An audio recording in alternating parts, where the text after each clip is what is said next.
What's up everyone, hope you're all well. Yeller here, and today I'm going to be doing an updated guide on the Fall Guys level Jump Showdown. You may have seen my original guide, but it was one of the very first uploads I did, and it didn't even end up being in high definition.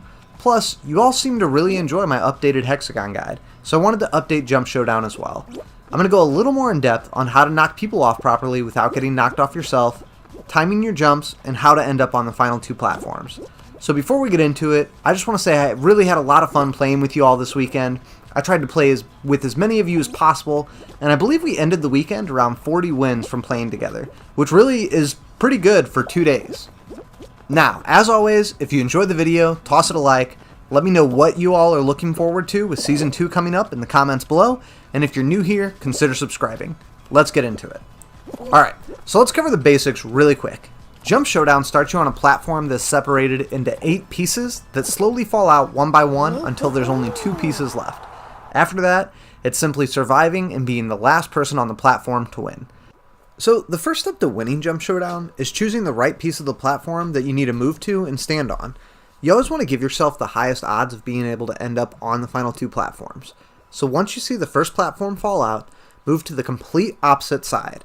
That way, when the next platform falls, you can choose to be on the side with the most platforms left. Now, even though this clip shows all my platforms end up being eliminated, I still did make the right decision on where to go simply based on statistics. Sometimes there's just nothing you can do and you will get eliminated through no fault of your own, but honestly, it's something that rarely happens. Now, in some situations to make the final platform, or just to make sure that you're not surrounded by a ton of other players, you're going to want to jump to platforms when there's a gap in between them. You can do this by moving towards the inner part of the platform and jumping the gap to the other side as shown here. You can jump both directions, however, jumping counterclockwise is always going to be more difficult than jumping clockwise, which is the direction the beams are spinning. Once you've made it to the final 2 platforms, there's only 2 things left to do. Eliminate other players without getting eliminated yourself, and survive as long as possible. So let's talk about grabbing and eliminating your opponent first.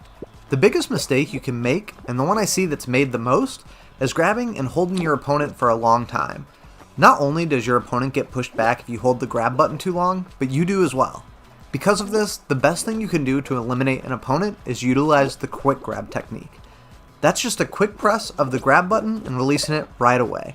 At most, you don't want to hold this for any longer than a second, and even that is pushing it.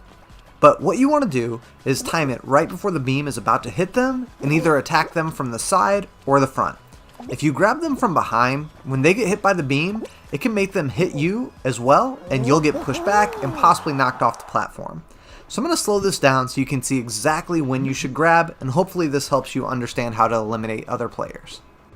The other part to successfully winning Jump Showdown is being able to time your jumps properly.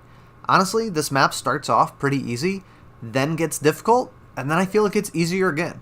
I find the most difficult portion of this level to be when the beam is spinning at a slower to more medium pace, especially if you're stuck on a single platform. So if you're struggling more in the middle of the level than in the back portion, don't worry about it, I am too.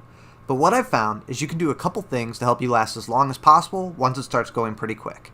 First, I always keep my camera centered or slightly ahead of my character. This gives me a good visual to see exactly what's going on both sides of the map and when I need to jump. From here, I'm watching for the top beam shadow, and I use the top beam shadow to determine if I need to run forward to jump over the smaller beam, or to move back and wait for the smaller beam to pass first and then go under the top beam.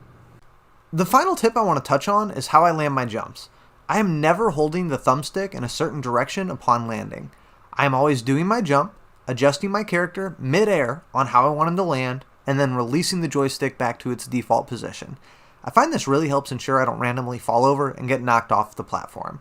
Now, the clip that we've been watching ended up being a Jump Showdown match I had this weekend with Quentin and Nick, and it ends up lasting a little over 3 minutes and really shows how fast the beams can start moving. In it, I'm not trying to grab anyone, I was really just hoping to hit the 4-minute timer to see if it's still in place, and to show you all a cool clip, but I think it still ended up showcasing the level and how it looks near the end. So that's going to be it for my updated Jump Showdown guide. Hopefully it helped, even if you had seen the previous video. Again, I really had a blast playing with you all this weekend, and maybe I can do it again sometime in the future. Either way, if you made it this far, thanks so much for watching, and if you enjoyed the video, toss it a like and consider subscribing. Enjoy your day.